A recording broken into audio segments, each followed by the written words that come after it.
ओम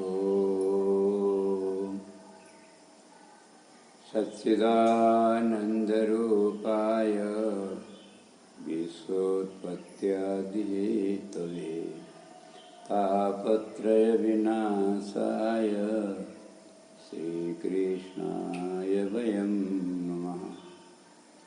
श्री पुराण पुरुषोत्तम भगवान को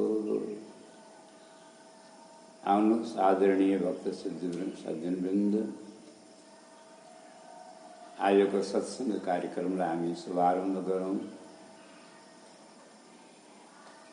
भगवान कपिलले माता देवहूतिलाई एउटा सुन्दर प्रसङ्ग श्रवण गराउनुभयो। भक्तियोगको विशेष महिमा बताउनुभयो। सबै योगहरूमा सर्वसाधारण प्राणीहरूलाई पनि कल्याण गर्ने सरल, सुलभ और सुगम योग भगवत प्राप्तिको लागि भक्ति योग नै उत्तम हुन्छ भन्नुभयो। अष्टाङ्ग योग, संस्कृति चक्र वर्णन, गर्भस्थितिको वर्णन, माया र कालको स्वरूप र अचिरादि गतिको वर्णन। जति ठुल्ठुला यज्ञ गर्ने पनि जो सकाम यज्ञ गर्दछन् ती सबै चन्द्रयानबाट पितृलोक अथवा स्वर्गलोक आदिमा गएर पुनः पृथ्वीलोकमा श्रीमानको कुलमा जन्म लिन आउँछन्। परन्तु जो भगवानको अनन्य भक्ति श्रद्धाका साथ जो निष्काम भावले उपासना गर्नेवाला जो एकान्तिक भगवत परायण भक्त हुन्छन् ती सूर्य मार्गबाट भगवत धाममा जान्छन्, जहाँ गएर जीवात्माको पुनरागमन हुँदैन, संस्कृति चक्रमा पर्नु पर्दैन। भगवान स्वयं भन्नुहुन्छ यद्गत्वा न निवर्तेत तद्धाम परमम्। माता, अब हजुरले अरू के सुन्न चाहनुहुन्छ? हजुरको प्रश्न अनुसार मैले हजुरलाई सबै उत्तर दिएँ। आज माता देवहूति भन्नुहुन्छ, प्रभु आज हजुरको यो दिव्य अमृतमय वाणी सुन्न पाएर म धन्य धन्य भएँ, म कृतार्थ भएँ, मेरो जीवन सफल भयो।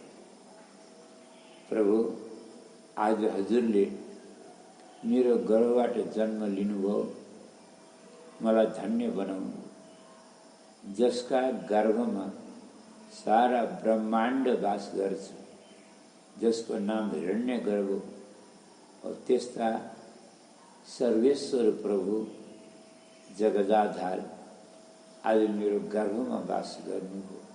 यो मेरो लागि गर्वको कुरा। र आज हजुरले फेरि अमृत वाणी सुनाएर मलाई उपदेश गरेर मेरो जन्म सफल बनाइदियो। म हजुरका चरणमा पुनः पुनः नमन गर्छु। बडा राम्रो सुन्दर स्तुति गर्नुभएको छ। और स्तुतिको पनि सार माता देवहूति भन्नुहुन्छ, यन्नामधेय श्रवणानुकीर्तन। हजुरको मङ्गलमय पवित्र नामको जसले संकीर्तन गर्छन् अनि जसले हजुरको पवित्र चरित्र कथालाई श्रद्धा भक्तिका साथ शुद्ध मनले श्रवण गर्छन् अथवा नामको संकीर्तन गर्छन् अथवा भगवानलाई नमन गर्छन्, वन्दना गर्छन्, भगवानको भक्ति और उपासना गर्छन्, श्री चरणको स्मरण गर्छन्। यदि श्रद्धाले भने स्वादोपि सद्य सवनाय कल्पते। श्वान को मांस खाने वाला चांडाल योनि का अधम प्राणी केला न हो, तत्काल पवित्र हुन्छ, निर्मल आत्मा हुन्छ। भगवानको नामले सबैलाई पवित्र गर्छ, प्राणी मात्रलाई पवित्र गर्छ, कल्याण गर्छ। हामीले पूर्व पनि भनेर आएका छौँ गुरुदेव सुखदेव स्वामीको स्तुति वन्दनामा, किरात हणान्द्र पुलिन्द पुल्कसावीर कंकाय वन खसाद यन्ने च पापा यदुपाश्रया श्रया सद्यन्ति तस्मै प्रविष्णवे नमः। यस्ता पूर्व जन्मका कर्मले गर्दा निम्न योनिमा जन्म पाएका अरू कुसङ्गतले गर्दा भट्केका, सुमार्गबाट भट्केका अथवा व्यसन र व्यसनमा फँसेका जस्तोसुकै अधम प्राणी कुनै पनि जातका किन नहुन्, भगवानका नामले सबै पवित्र हुन्छ। अहो बत स्वपचोतो गरियान यजुहाग्रे वर्तते नाम तुभ्यम। जसको जिब्रामा हजुरको पवित्र नामको वास छ, अर्थात जसले हजुरका मङ्गलमय पवित्र नामको निरन्तर संकीर्तन गर्छन्, जसको जिब्रामा अखण्ड वास छ भगवानको नाम, तो चाहे स्वपच केला नहोस् परन्तु गरियान भन्नुहुन्छ मतलब। अहो बत स्वपच तो गरियान, गरियान भनेको अत्यन्त श्रेष्ठ पवित्र छन् जसका जिब्रामा हजुरको नाम। ते पुस तपस्ते जुहुबु सस्नुरार्या, तिनले हिमालयमा गएर तपस्या गर्नु पर्छ। सम्झनु त्यसले घरै बसी बसी सबै तपस्या गर्यो। तेपु तपस्ते जुहुबु सस्नुरा, उसले हवन गर्नु पर्दैन, उसले हवन गरिसक्यो भने हवन गरेको जो फल हुन्छ त्यो त हजुरको नाममै छ। त्यसले हवन गर्यो, त्यसले तपस्या गर्यो।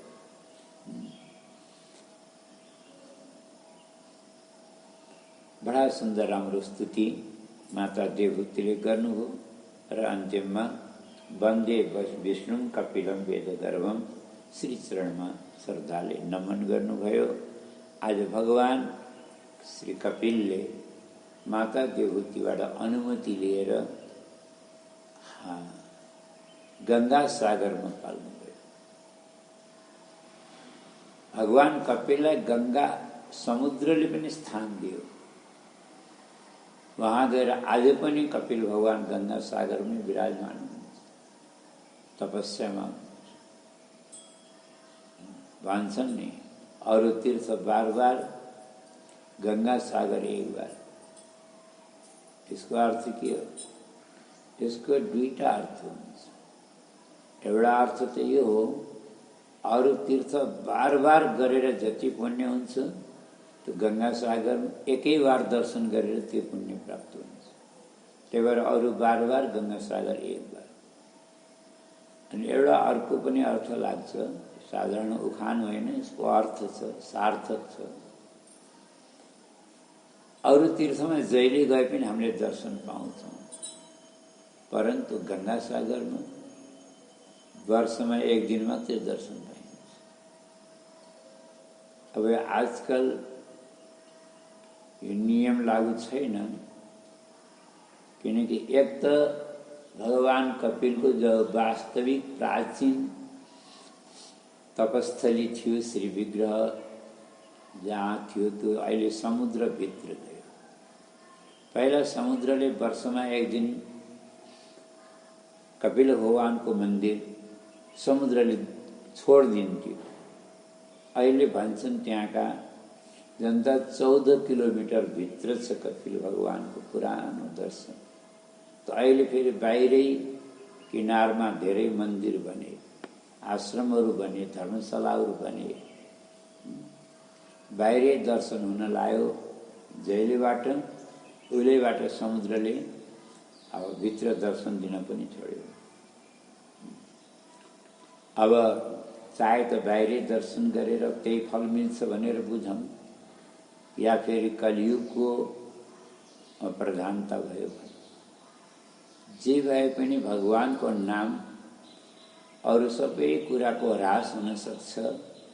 कलियुगले गर्दा पदार्थहरू, पात्रहरू, देश काल यी सबै कुरा दूषित हुन सक्छन्, अपवित्र हुन सक्छन्, महिमा कम हुन सक्छ, भन्न सकिँदैन, ग्यारेन्टी छैन। तर भगवानको नाम कहिल्यै पनि अपवित्र हुँदैन, कहिल्यै मलिन हुँदैन, कहिल्यै कम हुँदैन। भगवानको नामको महिमा सतयुगमा पनि त्यही हो र आज पनि त्यही। माता देवती पनि यही भन्नुहुन्छ। अरू यता माता कहीँ पनि जानु भएन, आफ्नै कुटियामा बसेर संसारको मोह मायालाई त्याग गरेर कर्दम ऋषिको तपोबलले योग बलले आश्रममा जति पनि वैभव थियो, जति पनि ऐश्वर्य थियो, किनकि कर्दम ऋषिले भन्नुभएको थियो नि, देवी मैले तिमीलाई बहुत दुःख दिएँ, मैले तिमीलाई तपस्या त देखाएँ तर तपस्याको फल देखाएँ। अबदेखि उपरान्त म तिमीलाई तपस्या देखाउन्न, तपस्याको फल देखाउँछु। यसको तात्पर्य बुझ्यौँला नि। तपस्याको फल भनेको उहाँले आफ्नै आश्रममा रिद्धि सिद्धिहरूलाई प्रकट गर्नुभयो, विभूति वैभवलाई प्रकट गर्नु, अथाह ऐश्वर्य थियो। तर जब मन भक्तिमा लवलीन हुन्छ, मान्छेलाई ऐश्वर्य भोग्ने स्पृहा रहँदैन। जो भगवानका श्री चरणको भक्ति आउँछ, स्पृहा आउँछ हृदयमा, त संसारका सुख सम्पत्तिको स्पृहा समाप्त हुन्छ। माता देवतीले आफ्नो शरीरको श्रृङ्गार त गर्न छोडिदिनु भयो, अरू भोग भोग्ने त कुरै छोड्नु। यसरी त्यही तपस्या गरेर भगवानको भजन गरेर भगवानलाई प्राप्त गर्नु। आउनुहोस् यो कपिल भगवानको यो पावन प्रसङ्गलाई प्रणाम गरौँ र साथै यो तेस्रो स्कन्धलाई पनि यहाँ विश्राम गरौँ, विराम गरौँ। विराम दिएर हामी चतुर्थ स्कन्धमा प्रवेश गरौँ। चतुर्थ स्कन्ध भनेको पुराणका 10 लक्षण मध्येमा दोस्रो लक्षण विसर्गको वर्णन हो, विसर्ग हो। यो तेस्रो स्कन्ध सर्ग हो। पहिलो र दोस्रो भूमिका उपक्रम मानिन्छ भने तेस्रो सर्ग हो, चौथो विसर्ग हो। विसर्ग भनेको स्थूल सृष्टि, सर्ग भनेको सूक्ष्म सृष्टि। सृष्टिकै विस्तारको नाम विसर्ग हो। यसमा 31 अध्याय छन्। यसमा 4 प्रकरण छन्, धर्म, अर्थ, काम, मोक्ष। पहिलो 7 अध्याय यो धर्म प्रकरण हो, जसमा दक्ष प्रजापतिको यज्ञको विस्तारले वर्णन आउँछ। यज्ञको विस्तारको वर्णन यो धर्म प्रकरण हो, यो धर्मको वर्णन हो। त्यसपछि 8 अध्यायदेखि लिएर 12 अध्यायसम्म यो 5 अध्याय अर्थ प्रकरण हो, जसमा ध्रुवको कथा आउँछ। त्यसपछिको जो 11 अध्याय हो यो काम प्रकरण हो र अन्तिमका जो 8 अध्याय हो यो मोक्ष प्रकरण, जसमा पुरञ्जनोपाख्यान छ।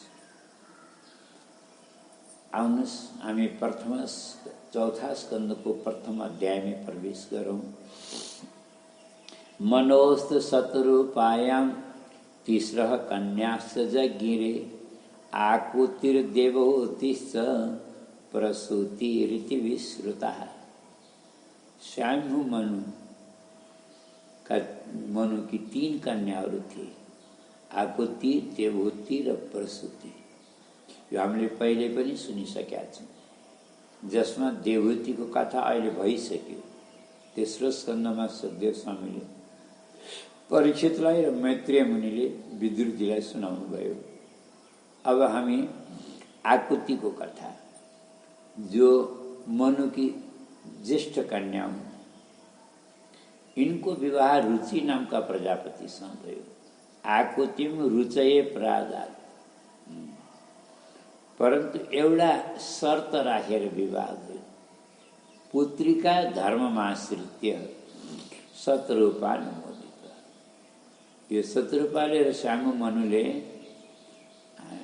शर्त राखे के भन्दा यो हाम्री कन्याबाट जेठी कन्या हुन्, त जेठी कन्याको जो जेठो सन्तान हुन्छ भने पहिलो सन्तान, ज्येष्ठ सन्तान, मतलब पहिलो सन्तान हामी लिनेछौँ, बाँकी हजुरका। यो शर्तलाई पुत्रिका धर्म भन्छ। पुत्रिका धर्म भनिन्छ यसलाई। तो पुत्रिका धर्ममा आश्रित्य पछि गएर आकुतिका गर्भबाट साक्षात भगवान यज्ञ नारायणको जन्म भयो भने अवतार भगवानकै यज्ञावतार भगवान हुन्। स्वयं भगवान यज्ञको रूपमा प्रकट हुनुभयो। र शर्त अनुसार स्वयं मनुले लैजानुभयो। अनि सँगमा एउटी कन्या जन्मेकी थिइन् जसको नाम थियो दक्षिणा। प्रजापतिले राख्नुभयो। पछि गएर दुवैको आपसमा विवाह भयो। अब लौकिक दृष्टिले हेर्दा, सांसारिक दृष्टिले हेर्दाखेरि यो विवाह अलि असङ्गत जस्तो देखिन्छ। त्यही भएर कसैले शङ्का पनि गर्छन्, किनकि मान्छेलाई कुरो कतिलाई पच्दैन। यो त बिहा नसुहाउँदो कुरा भयो, किनकि पालन अलग अलग भए तापनि जन्म त एउटै गर्भबाट लिएका हुनाले लौकिक दृष्टिले नातो त भाइ बहिनीको जस्तो भयो, दाजुबहिनीको जस्तो। तर यहाँ त्यो नियम लागू हुँदैन।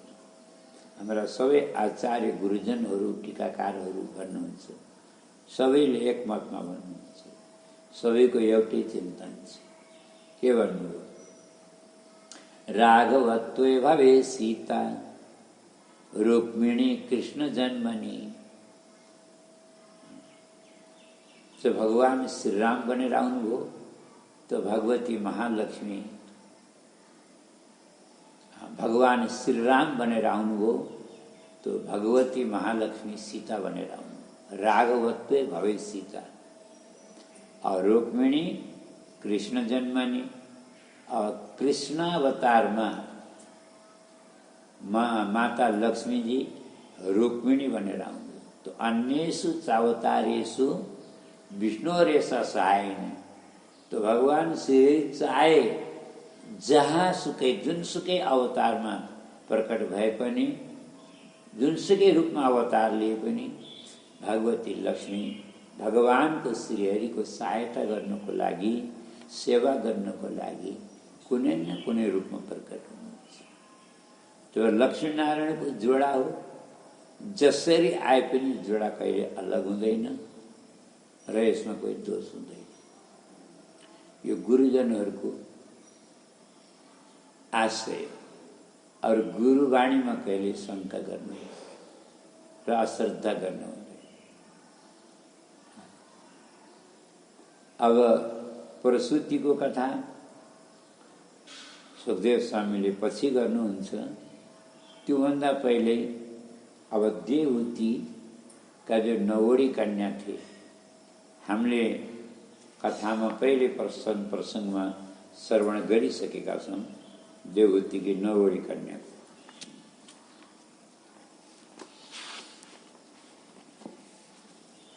जो मरीचि नामका प्रजापतिलाई कला नामकी कन्या विवाह गरिदिनु भएको थियो।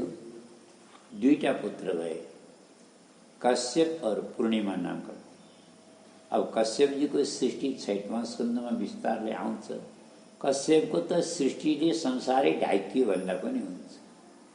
कश्यप जीबाट गाई भैँसी तक जन्मिया, पशु पक्षी पनि भए, सर्पादि पनि भए। अब गरुडजी विनताका पुत्र, कद्रुका सर्प आदि, दितिका दैत्य आदि, अदितिका दनुका दानवहरू, अदितिका आदित्यहरू सबै कश्यपकै सन्तान। अब कसैलाई के शङ्का हुन्छ भने एउटै पिताका यी अनेक योनिका प्राणी कसरी जन्मे? यसमा शङ्का गर्नु पर्दैन, किनकि ऋषिहरूको सृष्टि हो, अद्भुत सृष्टि हुन्छ। उदाहरणको लागि आचार्यहरूले के भन्नुहुन्छ? जस्तै आकाशबाट वर्षेको जल सिपीमा पर्यो भने मोती हुन्छ, गाईको सिङमा पर्यो भने गोरोचन हुन्छ, गोबरमा पर्यो भने घाँटी बिच्छु हुन्छ। बिउ त उही हो, तर क्षेत्रानुसार फल परिणाम अलग अलग रूपमा प्रकट हुन्छ। त्यस्तै क्षेत्रानुसार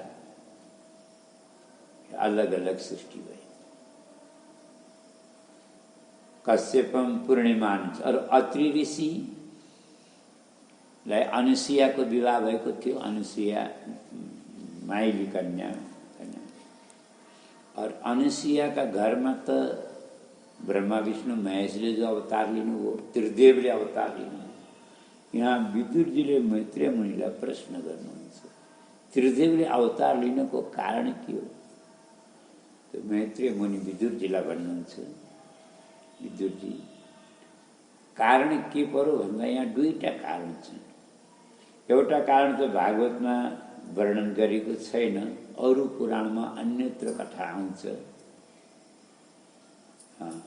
अरू पुराणहरूमा कथा आउँछ।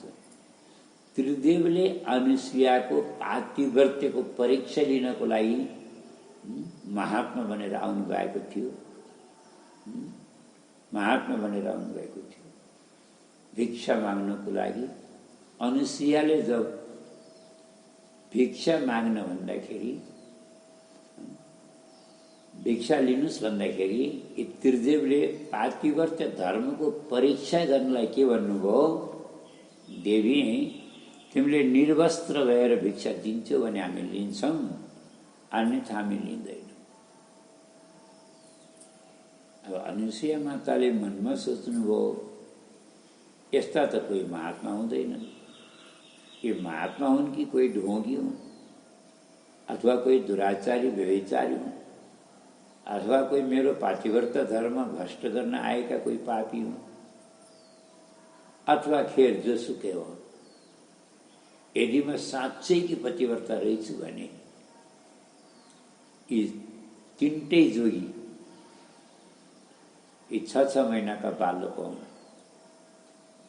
भनेर गंगाजल छर्किदिनु भयो। बिचारा ब्रह्मा विष्णु महेश त 6 महिनाका बालक, अब बर्बाद भयो। परीक्षा गरेर वैकुण्ठ जालान् भनेको त बिचारा यशोदाका काखमा। अब 6 महिनाको बालकलाई अब त दुध खुवाउने के आश्चर्य कुरा भयो र भएन। तर माताले स्तनपान गराउनु हो, भिक्षा दिनु। अब यो कथा यतातिर नजाउँ। पछि यसरी अनुसुयाको स्तनपान गरेको हुनाले पछि जब माताहरूले आएर आफ्नो पतिलाई माग्छन्, उहाँले फर्काइदिनुहुन्छ। मलाई थाहा थिएन त्रिदेव हुनुहुन्छ भन्ने, मैले त नजाने। मेरो परीक्षा गर्न को महात्मा आएका हुन् भनेर मैले यस्तो गरेको। देवी हो, मैले हजुरलाई कष्ट दिएँ, क्षमा गर्नुहोला, आफ्ना पतिलाई जानुहोस्। अब जाँदाखेरि ब्रह्मा विष्णु महेशले भन्नु, माता हामीले हजुरको मातृस्नेह प्राप्त गरेका छौँ, वरदान दिन चाहन्छ।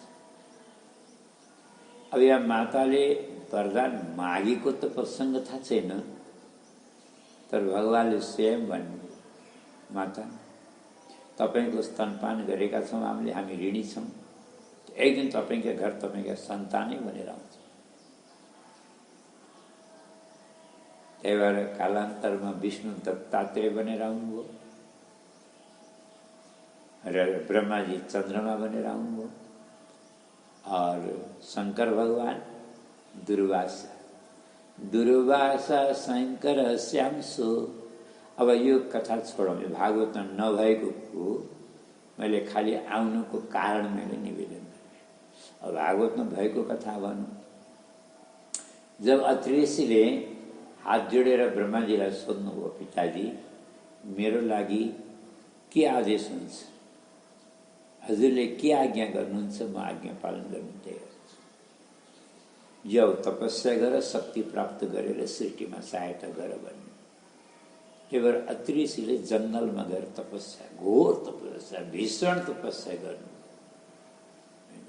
त्यसै पनि अत्रि कसलाई भन्छ, न त्रि इति अत्रि, जसमा त्रिगुण छैन, सत्गुण रजोगुण तमोगुण को विकार छैन, विकृति छैन, जो त्रिगुणातीत भएको छ, त्रिगुणलाई जितिसकेको छ। त्यस्तो महापुरुषलाई यो शास्त्रले अत्रि ऋषि भन्छ। उहाँ तपस्यामा यस्तो लीन हुनुभयो। उहाँको मन्त्र बडा अनौठो। उहाँले कस्तो मन्त्र जप्नुभयो भन्दा शरणं तं प्रपद्येऽहं य एव जगदीश्वर प्रजामात्मसमां मह्यं पर्यच्छतु इति चिन्तयन्। म उस जगदीश्वरको शरणमा छु जो संसारको परम कारण, र मलाई उस देवताबाट वरदानको आशा छ।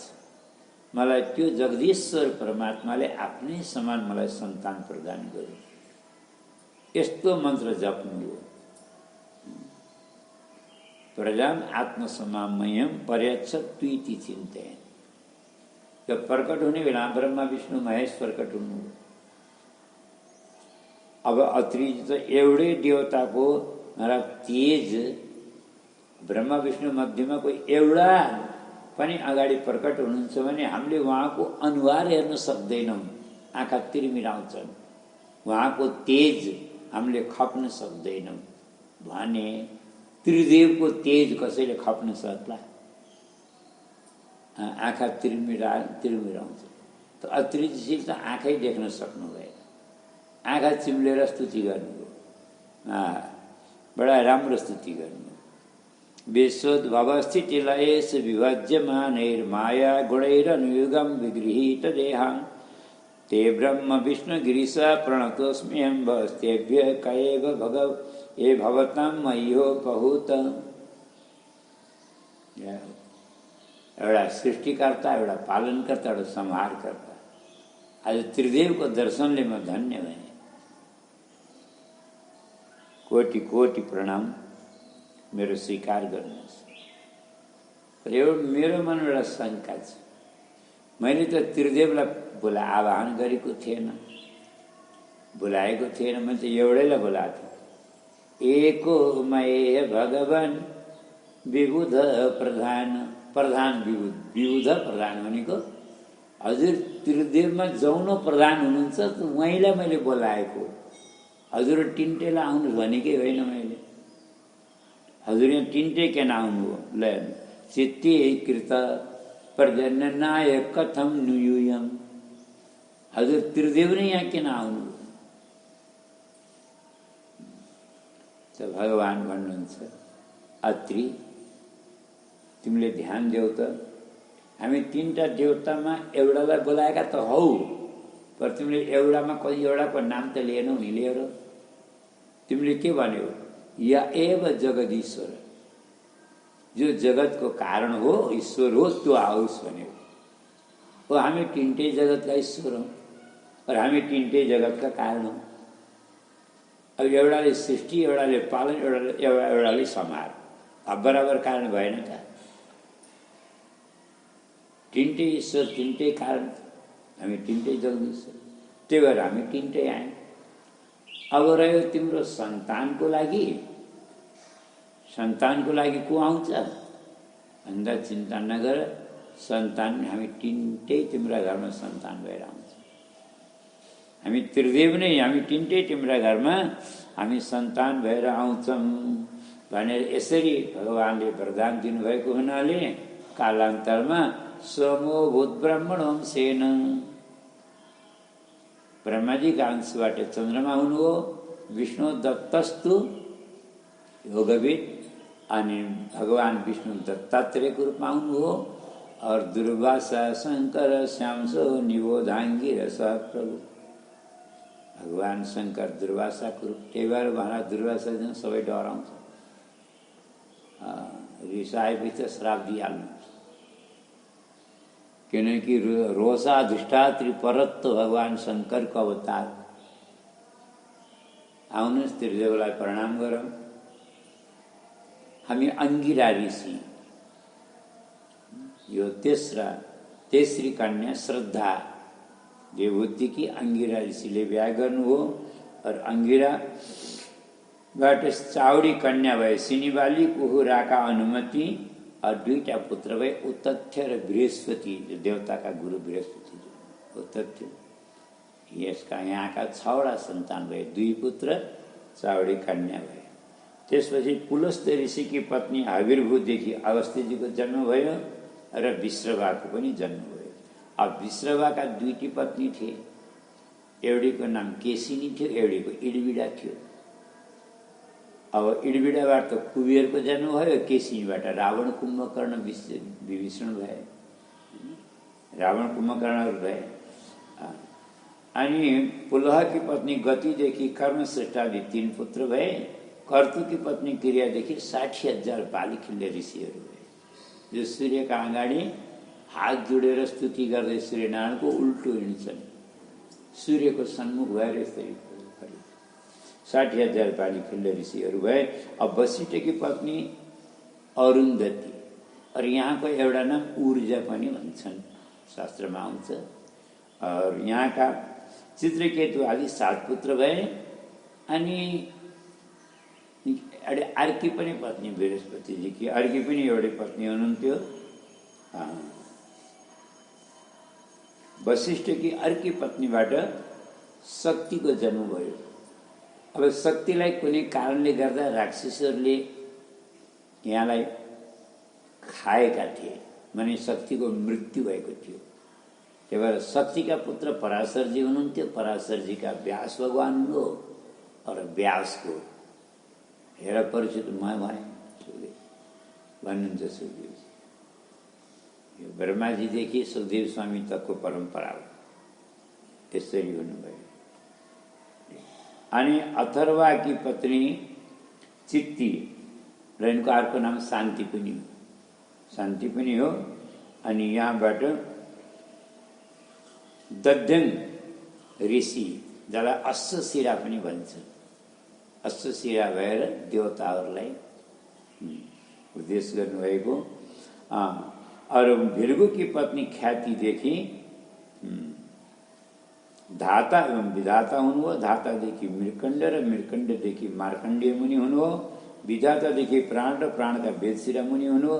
भृगुका 1 पुत्र कवि पनि हुनुहुन्थ्यो। कविका फेरि शुक्राचार्य हुनुभयो। यसो गरेर सबै कन्याहरूको वंश सुखदेव स्वामीले परीक्षितलाई बताउनुभयो।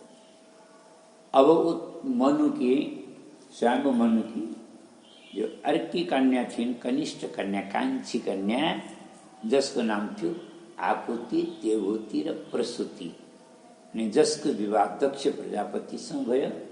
दक्ष प्रजापतिका 16 कन्या भए। 16 मललोचना भन्नुहुन्छ। सबै परम सुन्दरी छन्, कमलनयनी छन्, एकदम शील स्वभाव भएका छन्। 16 कन्या मध्येमा 13 कन्या धर्मले बिहा गर्नु। श्रद्धा, मैत्री, दया, शान्ति, तुष्टि, पुष्टि, क्रिया, उन्नति, बुद्धि, मेधा, तितिक्षा, रि र मूर्ति, यी 13 कन्या धर्मले। जहाँ धर्म हुन्छ त्यहाँ स्वतः 13 कन्या हुन्छ। और कदाचित यी कन्या अर्थात् पत्नी हुँदैनन् भने धर्म पनि अधुरो हुन्छ। यो हामीले विचार गर्ने कुरा है। जस्तै उदाहरण भनौँ, उदाहरणको लागि पति नभएको पत्नीलाई के भन्छ? विधवा भन्छ। त्यस्तै पत्नी नभएको पतिलाई पनि त विधुर भन्छन् कि होइन?